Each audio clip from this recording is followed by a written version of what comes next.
खर मास के दौरान शुभ कार्यों की मनाही होती है।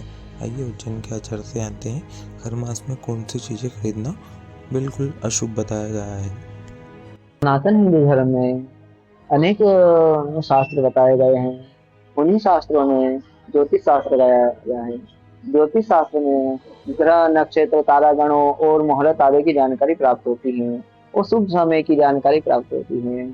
हम आज के समय प्रत्येक मांगलिक कार्य, गृह प्रवेश, उद्यापन, वाहन आदि जो भी कुछ कार्य करते हैं, वो अच्छे मुहूर्त में को देख करके ही और अच्छे शुभ समय में खरीदते हैं। क्योंकि कहा जाता है शुभ समय में किया गया कार्य निर्विघ्न से पूर्ण होता है और ज्यादा ही अच्छा होता है और उसमें मंगलता बनी रहती है।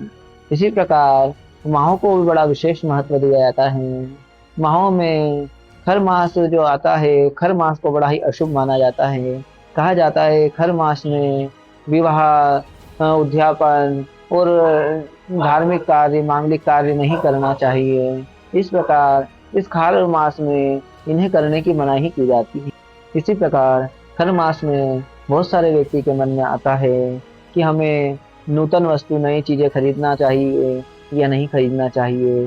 तो शास्त्रों में बता दिया जाता है कि हमारी रोजमर्रा उपयोग होने वाली वस्तुएं हम हर मास में खरीद सकते हैं, जैसे कपड़े आदि। ये तो हम जो रोजमर्रा की वस्तुएं हैं, जो हमारे रोज उपयोग में आते हैं, ये हम खरीद सकते हैं। परंतु विशेष कर करके अगर कोई मांगलिक वस्तु हम खरीद रहे हैं, मंगल वस्तु जैसे हीरा, सोना, मोती, जवाहरात, वाहन आदि, हम अगर ऐसे मांगलिक चीजें खरीद रहे हैं तो खर मास में इन चीजों को खरीदने से बचना चाहिए।